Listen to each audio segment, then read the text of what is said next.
classroom of Pharmaceutical Chemistry 2. Dear students and friends, we are studying in the chapter of cholinergic system.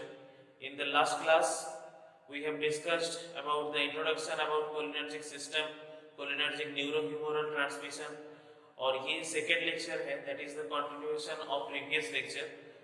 जो previous lecture दिया गया था उसके link आपके description box, इसके साथ साथ सजेशन में भी दिया गया है.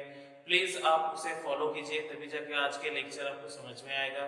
तो आज हम बात करने वाले हैं कोलिनर्जिक रिसेप्टर के बारे में. तो हमने लास्ट क्लास में बताया था कि cholinergic system is the part of autonomic nervous system, जहाँ पे ऑटोनोमिक नर्वस सिस्टम को दो हिसाब से क्लासिफाई किया गया था, that is adrenergic system and cholinergic system. So adrenergic system also known as sympathetic system and cholinergic system also known as parasympathetic system, and the nerves involved in cholinergic systems are generally cranial nerves and sacral nerves. So cranial nerves located in the top portion of the spinal cord and sacral nerves located in the just bottom portion of the spinal cord. तो generally वहाँ से जहाँ जिस location पे nerve supply होता है, generally cholinergic drugs जो acetyl choline receptor के बेस पे या एसिटाइल कोलिन न्यूरोट्रांसमीटर के बेस पे काम करता है, उस लोकेशन पे ही वो सबसे ज्यादा काम करते हैं. ओके, तो आज हम रिसेप्टर के बारे में जानेंगे. कल हमने थोड़ा सा हिंट दिया था कि कोलिनर्जिक जो रिसेप्टर जो पोस्ट साइनेप्टिक न्यूरॉन्स पे रहता है, उस पोस्ट साइनेप्टिक न्यूरॉन्स के रिसेप्टर दो हिसाब से क्लासिफाई किया जाता है. One is nicotinic receptor and another is muscarinic receptor. तो उसी रिसेप्टर के बारे में डिटेल्स में पढ़ेंगे, उसके लोकेशन, उसके फंक्शन. तो इसी हिसाब से हमें पता चलेगा जो कोलिनर्जिक ड्रग्स है या कोलिनर्जिक एगोनिस्ट जिसे बोला जाता है या कोलिनोमाइमेटिक्स जिसे बोला जाता है, तो वो किस टाइप का फंक्शन हमें शो कर सकता है, या एंटी कोलिनर्जिक ड्रग्स या ड्रग्स किस हिसाब से हमारे बॉडी में काम कर सकता है जो इस कोलिनोमाइमेटिक्स के ऑपोजिट एक्शन शो करता है. ठीक है, स्टार्ट करते हैं आज की क्लास. जनरली कोलिनर्जिक रिसेप्टर के अंदर these are the membranous protein where ACH binds. means आपको पता है रिसेप्टर के बारे में, receptors are protein in structure, और रिसेप्टर के अंदर जनरली इसलिए कहा गया है मेम्ब्रेनल प्रोटीन क्योंकि वो किसी सेल मेम्ब्रेन में रहता है. This receptors are located on the cell membrane. तो न्यूरॉन भी एक सेल है, उसके मेम्ब्रेन में ये रिसेप्टर हो सकता है. और जनरली क्या होता है जहां पे ACH that means acetylcholine, cholinergic receptor उसका मेन न्यूरोट्रांसमीटर है एसिटाइलकोलिन. तो एसिटाइलकोलिन सबसे पहले वहीं पे बाइंड होता है, तभी जाके उसका एक्शन शो होता है. ठीक है, तो एसिटाइलकोलिन जिस मेम्ब्रेनल प्रोटीन पे बाइंड हो सकता है, those are cholinergic receptors. So these cholinergic receptors are classified into two types based on the selectivity of specific substrate. One is nicotinic, another one is muscarinic. Nicotinic short form में कहा जाता है N, muscarinic को short form में कहा जाता है M, जैसे फर्स्ट लेटर है. और इसके टाइप्स देखिए, जो निकोटिनिक रिसेप्टर है that is known as ligand gated ion channel receptor. Receptor के टाइप है बहुत सारे, तो उसके अंदर से ligand gated ion channel receptor है जनरली निकोटिनिक रिसेप्टर. और मस्करेनिक रिसेप्टर में कहा गया है GPC है, that is G protein couple receptor. आपने एड्रेनर्जिक सिस्टम पढ़ा था, एड्रेनर्जिक रिसेप्टर के बारे में पढ़ा था.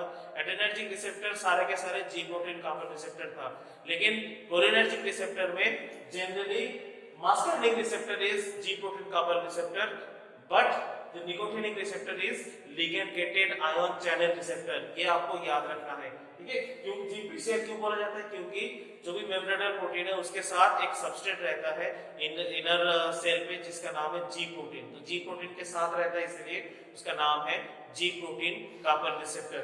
ठीक है, तो सबसे पहले दो टाइप से अंदर निकोटिनिक के बारे में डिस्कस कर लेते हैं, फिर इस साइड में हम मस्करेनिक रिसेप्टर के बारे में डिस्कस करेंगे. निकोटिनिक में they have binding affinity towards the nicotine. ठीक है, निकोटीन केमिकल है, आपको पता है टी में भी होता है, कैफे कॉफी में भी होता है. जनरली बहुत सारे अमाउंट में भांग गांजा इस एरिया में मिलता है निकोटीन. ठीक है, तो निकोटीन में सबसे ज्यादा निकोटीन की तरफ बाइंडिंग एफिनिटी है, इसलिए इसका नाम है निकोटिनिक रिसेप्टर. अब निकोटिनिक रिसेप्टर को भी फिर दो से क्लासिफाई किया जाता है. One is NM, another is NN. ठीक है, ये याद रखिए NM और NN. N that is nicotinic, M stands for muscle तो इसका लोकेशन क्या है, neuromuscular junction of skeletal muscle, इसीलिए इसका नाम है एनएम, क्योंकि इसका लोकेशन है स्केलेटल मसल। स्केलेटल मसल में पर्टिकुलरली कहां पे, न्यूरोमस्कुलर जंक्शन, जहां से जनरली न्यूरॉन मसल के साथ ज्वाइन होता है, उस एरिया पे ये एनएम लोकेशन करता है। तो इसका फंक्शन क्या है, क्योंकि मसल पे रहता है तो मसल रिलेटेड कोई भी फंक्शन होगा, उसका फंक्शन है कॉन्ट्रैक्शन ऑफ स्केलेटल मसल। तो आप जिस हिसाब से काम करते हो या उसके लिए मसल कॉन्ट्रैक्शन की जरूरत होता है, तो वहां पे क्या होता है कि नॉर्मल ये निकोटिनिक रिसेप्टर या एनएम रिसेप्टर काम करते हैं। इस सिस्टम को बोला जाता है रेस्ट एंड डाइजेस्ट सिस्टम, आपको पता है। तो जनरली रेस्ट रिलेटेड जो भी मैकेनिज्म फेनोमेना या डाइजेशन रिलेटेड फेनोमेना वो भी यहाँ पे देखने के लिए मिलता है, क्योंकि इसके यहाँ पे बहुत सारे ग्लैंड से बहुत सारे हार्मोन सीक्रेट होता है जो हमारे बॉडी में डाइजेस्ट करने में हेल्प करता है। ठीक है, नेक्स्ट जो रिसेप्टर है that is N receptor, N stands for neuron. तो ये न्यूरोनल एरिया में रहता है, ठीक है, इसलिए इसका location autonomic ganglia, adrenal medulla, साथ ही साथ सीएनएस में भी रहता है। ठीक है, ऑटोनोमिक गैंग्लिया, एड्रेनल मेडुला दोनों के दोनों न्यूरॉन का पार्ट है। ठीक है, तो यहाँ पे जनरली इसका फंक्शन क्या है, function of autonomic ganglia of that is stimulation. तो जनरली ऑटोनोमिक गैंग्लिया में जो भी फंक्शन होता है उसको स्टिमुलेट करता है, मतलब उसके एक्शन को बढ़ाता है। एड्रेनल मेडुला में ये क्या करते हैं, एड्रेनल मेडुला आपको पता है ग्लैंड है, तो वहां से क्या हार्मोन निकलता है, दैट इज एड्रेनालिन। तो वहां से एड्रेनालिन सीक्रेशन को या रिलीज को वो बढ़ाता है, दिस इज द फंक्शन। और सीएनएस में अगर होगा तो सीएनएस का भी एक्शन को वो स्टिमुलेट कर सकता है। So this is the action of N receptor के, जहां पे एसिटाइल कोलिन अगर बाइंड होगा तो ये सारे एक्शन वो शो करेगा। ठीक है, तो यहाँ पे लोकेशन उसके साथ साथ फंक्शन बताया गया है। ठीक है, नेक्स्ट जो रिसेप्टर है हमें पढ़ना है दैट इज मस्कारेनिक रिसेप्टर। ये हमने बात किया था निकोटिनिक रिसेप्टर के बारे में।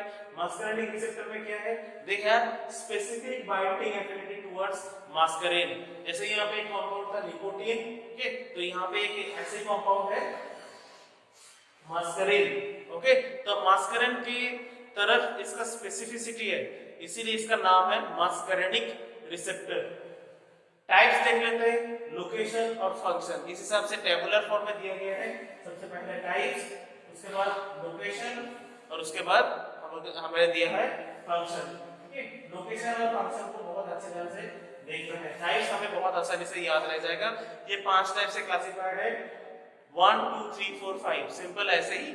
मस्कारेनिक starts from M, that is M1, M2, M3, M4 and M5। Okay, 5 type के रिसेप्टर M1 से लेके M5 तक है। अब लोकेशन, M1 की लोकेशन है CNS, that means central nervous system, gastric glands, salivary glands. CNS में क्या होगा, जी प्रोटीन कपल रिसेप्टर, ये GQ का एक रिसेप्टर है जो जनरली स्टिमुलेट करता है। ठीक, तो सीएनएस में सीएनएस स्टिमुलेशन होगा। गैस्ट्रिक ग्लैंड को स्टिमुलेट करेगा तो क्या होगा, गैस्ट्रिक एसिड सीक्रेशन होगा, दैट इज HCl, तो gastric acid secretion. Salivary gland से अगर स्टिमुलेट करेगा तो क्या होगा, सलाइवरी ग्लैंड से आपको पता है सलाइवा सीक्रेट होता है, तो ये सलाइवा सीक्रेशन में हेल्प करेगा। तो दिस इज द फंक्शन। अगर आपको देखिए, अगर आप जो लोकेशन याद रह जाता है आपको फंक्शन बहुत आसानी से याद रह जाएगा। साथ ही साथ ये फंक्शन सिंपल, आपको अगर क्वेश्चन आता है कि what are the function of acetylcholine, तो जो भी फंक्शन रिसेप्टर बेसिस पे आप पढ़ते हो, चाहे वो निकोटिनिक या मस्कारेनिक, सिंपल सेम फंक्शन आप लिख सकते हो, एसिटाइल कोलिन का ही फंक्शन है वो। ठीक है, नहीं तो जो कोलिनोमाइमेटिक्स ड्रग्स है या जो हम बाद में पढ़ने वाले हैं, जो कोलिनर्जिक ड्रग्स बोला जाता है, जिसमें एसिटाइल कोलिन रिसेप्टर की तरफ उसका एफिनिटी बहुत ज्यादा है और एगोनिस्ट बोला जाता है, उसका भी फंक्शन सेम होगा, क्योंकि that is the function of acetyl choline and the drugs mimics the action of acetyl choline. Mimics मतलब कॉपी। तो ये जो रिसेप्टर के ऊपर एसिटाइल कोलिन ये सारे फंक्शन करता है, उसी फंक्शन को कॉपी करता है, इसीलिए उसी ड्रग्स को बोला जाता है कोलिनोमाइमेटिक्स। तो वो सारे ड्रग्स भी इस लोकेशन पे ही काम करेगा और स्पेसिफिकली जो काम एसिटाइल कोलिन कर रहा है वही काम करेगा। तो इसीलिए आप ये फंक्शन बहुत ज्यादा ध्यान से पढ़िएगा और इसे याद रखने की कोशिश कीजिए। M1 रिसेप्टर के हमें पता चल गया। Next M2 receptor. M2 receptor generally बोला जाता है cardio selective receptor of acetyl choline, जहां पे हार्ट और ब्लड वेसल के अंदर रहता है। हमें पता है कि ये दोनों के दोनों हार्ट और blood vessel are the part of cardiovascular system. ठीक, तो हार्ट और ब्लड प्रेशर दोनों जगह पे M2 रिसेप्टर रहता है और इसका रियल फंक्शन क्या है, इसका function generally opposite to M1, मतलब M1 जैसे स्टिमुलेट करता है और ये इनहिबिट करता है, इसलिए हार्ट में डिक्रीज HR मतलब डिक्रीज हार्ट रेट, कॉन्ट्रैक्शन करता तो हार्ट रेट बढ़ाता, तो ये हार्ट रेट को स्लो डाउन करता है, इसीलिए रेस्ट एंड डाइजेस्ट हो रहता है ना, रेस्ट में जनरली रेस्टिंग पोर्शन पे आपका हार्ट रेट कम रहता है, ठीक है, और वो काम ये मस्कार्डिक रिसेप्टर पे M2 करता है, ठीक है, यहाँ पे एसिटाइलकोलिन हार्ट रेट को कम करता है एंड फोर्स ऑफ कॉन्ट्रैक्शन को भी कम करता है, ठीक है, force of contraction and heart rate दोनों को कम करता है। नेक्स्ट ब्लड प्रेशर में क्या करता है, रिलैक्स कंडीशन, सोने के टाइम पे वो बहुत ज्यादा कॉन्ट्रैक्शन नहीं होता, आपके मसल बहुत ज्यादा काम नहीं करता है, तो उस टाइम पे वेसोडाइलेशन होता है, ठीक है, ये M1 और M2 पूरा ऑपोजिट है। Next M3 receptor, M3 receptor कहां पे रहता है, स्मूथ मसल एंड ग्लैंड्स, तो M3 रिसेप्टर लेकिन काम करता है M1 रिसेप्टर जैसे, मतलब यहाँ पे वापस से वो कॉन्ट्रैक्शन टाइप काम करेगा, मतलब एक तो होता है रिलैक्सेशन, एक होता है कॉन्ट्रैक्शन, तो M1 और M3 और M5 रिसेप्टर ये जनरली क्या करता है कि कॉन्ट्रैक्शन करता है, और M2 और M4 receptor generally relax condition में कर देता है, ठीक है, तो स्मूथ मसल में देखिए इंक्रीज कॉन्ट्रैक्शन, तो कॉन्ट्रैक्शन बढ़ा रहा है, फिर ग्लैंड्स की सबसे इंक्रीज सिक्रेशन, अगर हमने बताया था जी प्रोटीन कार्बन रिसेप्टर, तो जी प्रोटीन कार्बन रिसेप्टर में टाइप देखा जाए तो ये GQ है, M3 भी GQ और M5 भी GQ टाइप होता है, और M2 और M4 वो रिलैक्स करता है, दैट मींस GI टाइप, आई से इनहिबिशन, तो ये सारे काम को इनहिबिशन या स्लो डाउन करता है, तो M2 और M4 स्पेसिफिकली अगर आप पढ़ना चाहते हैं तो this is GI type receptor, उसके मैकेनिज्म कुछ अलग है, और ये GQ टाइप, M1 M3 और M5 ये GQ टाइप, जो G प्रोटीन रहता है वहां पे उसका टाइप है GQ, और उसमें मैक्सिमम कॉन्ट्रैक्शन, स्टिमुलेशन या किसी चीज का सिक्रेशन इस टाइप का काम वो करता है। फिर M3 में स्मूथ मसल में कॉन्ट्रैक्शन बढ़ाता है, ग्लैंड्स में भी, ग्लैंड्स में जो भी हार्मोन्स है या जो भी सीक्रेट होता है उसके सीक्रेशन को बढ़ाता है। फिर M4 CNS, तो देखिए यहाँ पे ऑपोजिट है, that is CNS inhibition, relax phase में कर देता है, CNS पे CNS inhibition. And last M5 receptor, M5 receptor क्या करता है, CNS और ग्लैंड्स दोनों जगह पे रहता है, और जहां पे M5 हमने बताया था M1 और M3 के जैसा, तो उसके एक्टिविटी को बढ़ाएगा, देखिए CNS पे बढ़ा रहा है स्टिमुलेशन और ग्लैंड्स पे कर रहा है सिक्रेशन, ठीक है, तो ये है रिसेप्टर के बारे में। फिर एक बार बोल देते हैं, जनरली दो टाइप से क्लासिफाई किया जाता है, निकोटिनिक और मस्कारेनिक।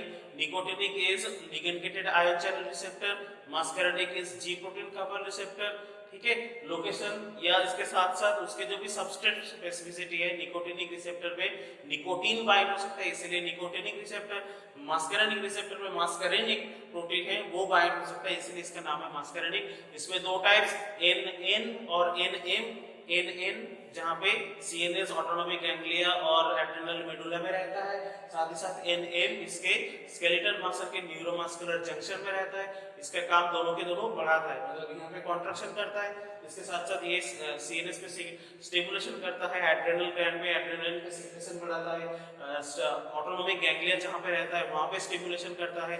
फिर यहाँ पे अगर आएंगे तो 5 टाइप के मस्कारेनिक रिसेप्टर है, M1 M3 और M5, ये जनरली स्टिमुलेटिंग रिसेप्टर होता है, कोई भी किसी फंक्शन को वो जनरली इंक्रीज करता है या स्टिमुलेट करता है, और M2 और M4 जो रिसेप्टर है वो जनरली किसी बॉडी को रिलैक्स कंडीशन कर देता है।